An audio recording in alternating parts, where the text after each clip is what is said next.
It all started on a quiet Saturday morning in May. I remember it because the sunlight was pouring through the living room windows just right, casting soft shadows across the hardwood floor, and the smell of fresh coffee filled the air.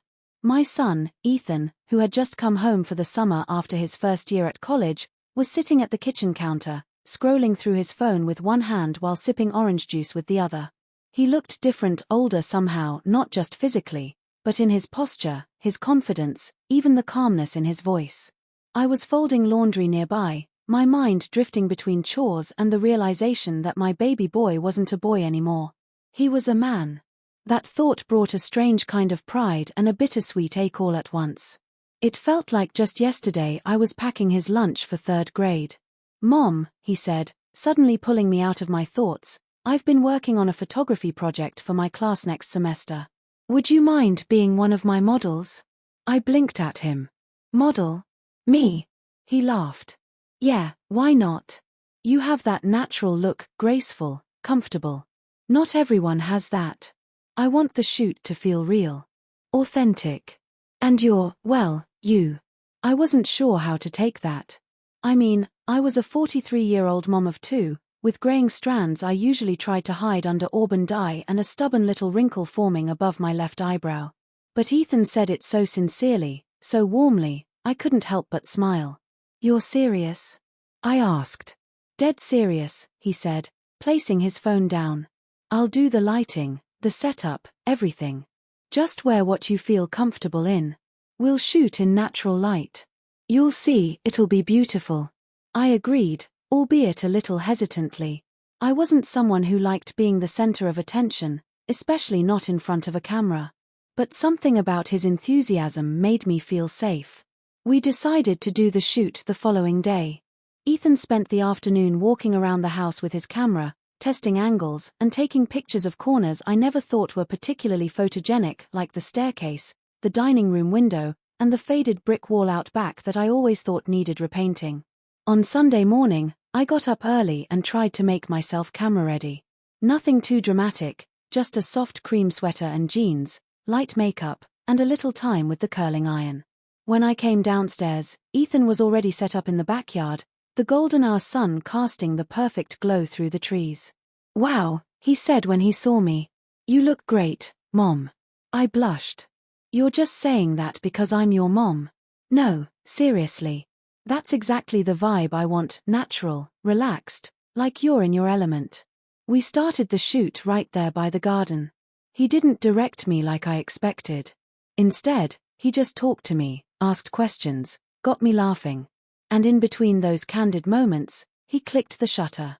I forgot the camera was even there half the time. At one point, he asked me to sit on the old wooden bench by the fence, the one where I used to read to him on summer evenings when he was a kid. I sat down, brushing a strand of hair behind my ear, and looked out at the sunflowers blooming along the edge of the yard. The camera clicked again. He showed me a few shots as we went. I was stunned. The woman in those photos wasn't just me, she was something more. There was a softness in my expression, a strength in my posture I hadn't noticed before. Somehow, Ethan had captured not just how I looked, but who I was. The photo shoot moved inside the house next. He set up near the living room window, where the light was hitting just right. As I sat curled on the couch, Ethan asked me about my childhood, about the dreams I once had before I became a mom, before life got so busy. I told him how I used to want to be a writer, how I filled journals with poems and stories. How I once imagined traveling across Europe with nothing but a backpack and a pen. He listened without interrupting, the camera clicking softly every few minutes. Then he lowered the camera and said something I didn't expect. "Mom, do you ever regret giving all that up for us?"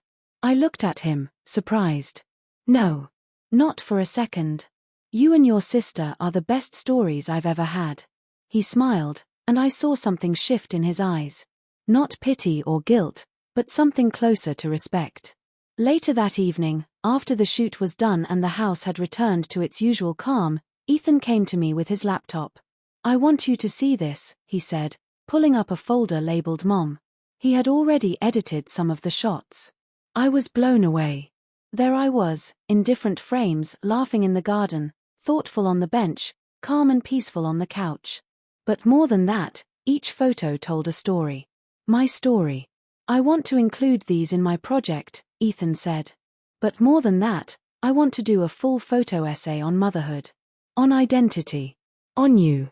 With your permission, of course. I hesitated. The idea of having my photos seen by his professors, maybe even classmates, made me nervous. But the way he spoke about it, with reverence, almost made me consider it. What would the essay say? I asked. He smiled. That beauty doesn't fade with time. It evolves. That mothers are more than caretakers. They're women with stories, with strength, with dreams. And that we sometimes forget to see them that way until we look closer. I didn't expect that. I didn't expect any of it, from the way he noticed me, to the way he saw beyond what I saw in myself. I agreed to the essay. Not for the praise, but because I realized it was time to stop hiding the parts of me I thought were ordinary. A few weeks later, Ethan submitted his project. He even printed out the entire essay with photos and gave me a copy, bound in a little leather cover. It was titled, Through Her Eyes. I cried the first time I read it. Not because it was sad, but because it was real. It reminded me that being seen, truly seen, is one of the most powerful things we can experience. And that sometimes, it takes someone else's lens to show us who we really are. In the months that followed, I started writing again. Just little things at first, journal entries, a few short stories. Then longer pieces. Ethan encouraged me every step of the way. He even helped me set up a blog to share my work. I named it Light Through the Window, after one of his favorite photos of me sitting by the living room sunlight. Friends and family started commenting, saying they never knew I had this side to me. But the truth is, I always did. I just never let her speak loudly enough. Ethan's project earned him high praise at school. His professor said it was one of the most emotionally resonant portfolios she'd ever seen. But what meant more to me was what he said when he got home. You didn't just help my project, Mom. You changed the way I see people. Especially women. Especially you. That moment stayed with me. It reminded me that being a parent isn't just about shaping our kids. Sometimes, they shape us too. Now, whenever I see Ethan behind a camera, I smile. Because I know what he's really capturing: moments, stories, truths we often overlook. And I'm grateful beyond words that he helped me rediscover mine.